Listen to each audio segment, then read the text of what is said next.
If I can have everyone's attention, we will continue our afternoon availability with Tony Stewart, driver of the number 14 Office Depot Mobile One Chevrolet, currently 6th in points with 3 wins so far this season. Tony, talk a little bit about coming into Watkins Glen this weekend. It's exciting, obviously. We've been pretty good here in the past, so it's a track that we definitely look forward to coming to. I'm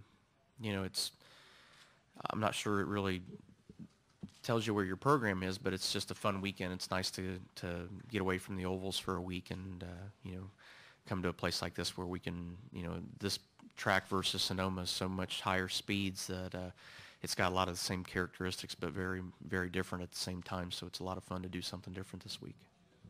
All right, we'll open up for questions for Tony. Please raise your hand. We'll get a wireless mic to you. As always, please state your name and affiliation. Questions? We'll start over here to our right with Bob.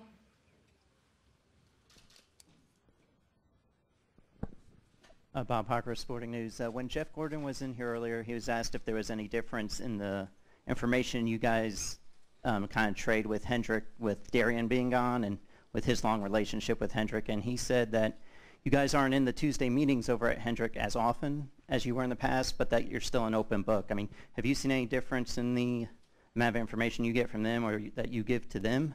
And maybe do you not need to go to the meetings because you've kind of built your program up? Well, it's not that we don't need to go. It's just Darian had a unique relationship with Hendrick, so that's kind of where we were invited into their meetings. But, the information still is an open book back and forth. So, I mean, we're still sharing the same amount of information. The only component that's different is we're not involved in that Tuesday meeting. But, the relationship's still really, really good from both sides. I mean, we feel like that we're an asset to them, and we definitely know that they've been an asset to us for sure. So, that side of it really hasn't changed. Questions? Questions for Tony? Okay, we got one in the back. We'll get a mic to you. Hey, Tony. Andy from the ABC station here in Elmira. I just want to ask you, nobody's won more here than you in NASCAR and WTI. What's been the key to your success here over the years to just keep on, putting out those good marks? I would sound a lot smarter if I actually knew the answer to that question, but I really don't know. It's, every one of the wins has been different, and, there's just something about the road course stuff that I like. I mean, we've ran really well at Sonoma, too. We just haven't got as many wins, but, this is just a fun track. I mean, I think there's parts of the track that I know are important and that I know what I need the car to feel like on Saturday to be good on Sunday there. But, every year is still a challenge because the technology changes every year, and so the setups keep evolving and keep changing, and that feel has to change also. You can't go back to that one particular feel and expect it to be perfect for every race. So it constantly evolves, but it's just been a track that's really been good to us. I mean, I'm not sure there's really one solid answer that covers it, but half of the battle is just liking the places that you're going to, and this is a track that we like. Okay, we'll take our next question from Marty, then come over here to our left. Marty Smith, ESPN. Tony, I know there are differences between how you guys performed in the summer last year and how the 24 has run this year. They have a lot of speed. You didn't seem very thrilled with how you guys were doing, but what similarities do you see in terms of the potential for them to do something along the lines of what you did last year in the chase if they make it? Well, the first thing is they got Jeff Gordon, so as long as Jeff's in the equation, it doesn't matter who he's with. You can't count him out. The second thing is you got an organization that knows how to win championships, and even when they get in, I don't even know that I'd call it a slump for them, because they never really ever got in a slump. They've had clumps of bad races, but they never get in just an entire slump. So you never can count those guys out, and there's always that potential. I mean, anytime those cars are in the chase, there's potential that they can win the championship. So, I wouldn't count him out yet. Okay, we'll take our next question here to your left. Tony, my name is Adon from towncriernews.com. I've been out of the media for about 10 years, so I've been noticing a huge difference in the NASCAR scene, or just the racing scene, in almost 10 years. Can you kind of address not the differences, but just the explosion, with with Danica and just different kinds of fan bases, more different kinds of people. Racing had always kind of been a southern thing, and unless you're in a place like Watkins Glen. But can you talk about the explosion and different types of people, different types of sex watching and being fans of this race? Well, the good thing is you're in the room that can get you caught up pretty quick on that.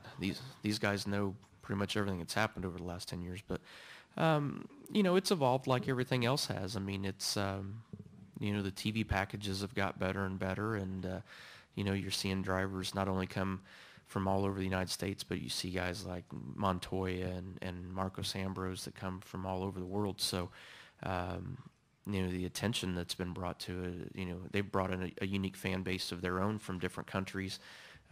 Obviously, Danica brings a huge fan base from IndyCar racing, plus the fact that she's a female. So, it's a pretty cool time in NASCAR right now. I mean, it's I went to Australia a couple of years racing sprint cars, and they just got speed over there. So everybody was excited because they were going to be able to watch NASCAR live, and that was the big buzz when I was over there. So it's the growth of it has changed from a southeastern regional sport to worldwide in a short amount of time, and it's something that's pretty cool to be a part of right now.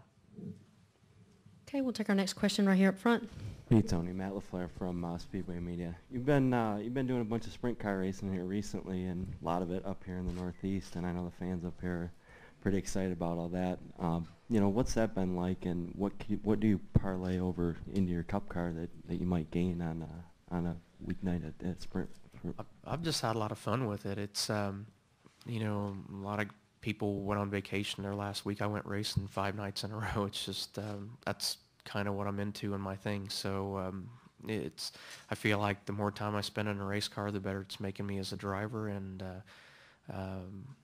everybody kind of has that feeling that you got to get away from it at some point and recharge your batteries. But that does recharge my batteries. So it's I think there's been times when we're in the Cup car that there's things that not necessarily that you can adapt as far as how the cars drive, but scenarios that you get yourself in and how to handle them and how to get through them that we have to deal with every night in a sprint car too. So I think they go back and forth. I mean, I think there's things we learn in the Cup car that we can transfer to the sprint car and vice versa. So I've been happy running as much as I've been running. I mean, we're if we don't get rained out here these next couple of weeks, we're going to be right around 95 races at the end of the year that I'm going to run. So it's going to be a full schedule for sure, but it's been a lot of fun. It's one of the most fun years I've ever had in a race car. Okay, we'll take a question here to our right. Josh Geyer, Stadium Journey and CollegiateStadiums.com. My question is also about the sprint car racing. It's multifold. How early in the season do you set that schedule? And how much support staff do you have so that whenever you show up that you're competitive? Like I watched you at Williams Grove a couple weeks ago. And how do you get the sponsors on board? I noticed that a lot of them seem to be the same as your Cup. Is that something that gets worked in to contracts or?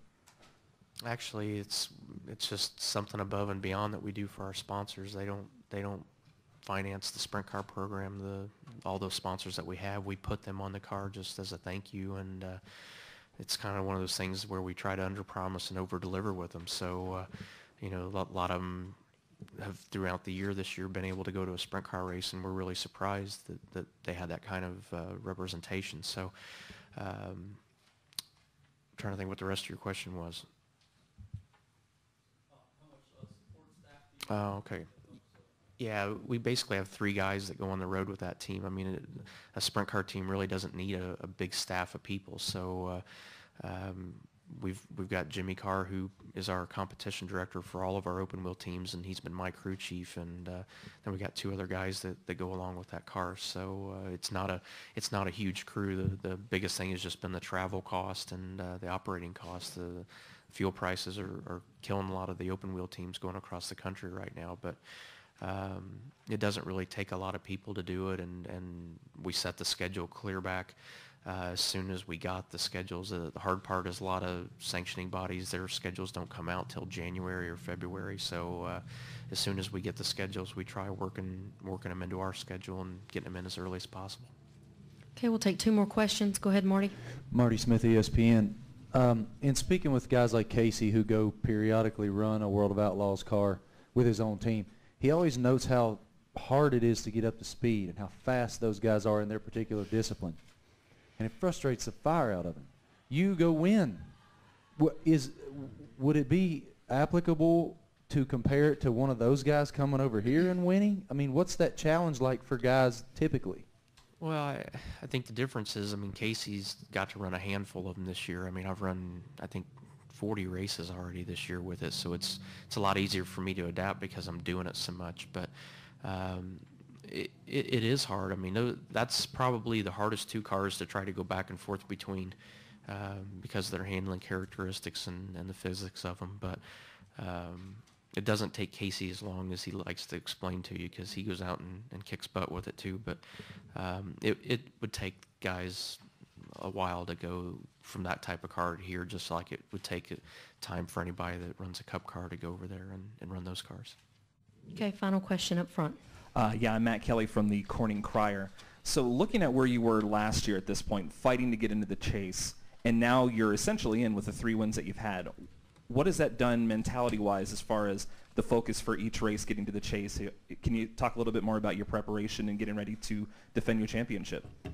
Well, the preparation's the same. I mean, you still go week to week right now, but I think it's changed our focus from trying to make sure we get in the chase to trying to get our program more consistent and trying to figure out how we can do the same things that we did in the chase and work on that consistency. So, the wins are great. If you can get 5 wins like that in the chase, it's great, but it won't do you any good if you follow it up with 5 25th place finishes. You won't be able to get it done. So we're just trying to close that gap between the good days and the bad days and make it more consistent and see if we can get the average a little better. All right. Tony, thank you very much for your time this afternoon. Good luck this weekend. Thank you.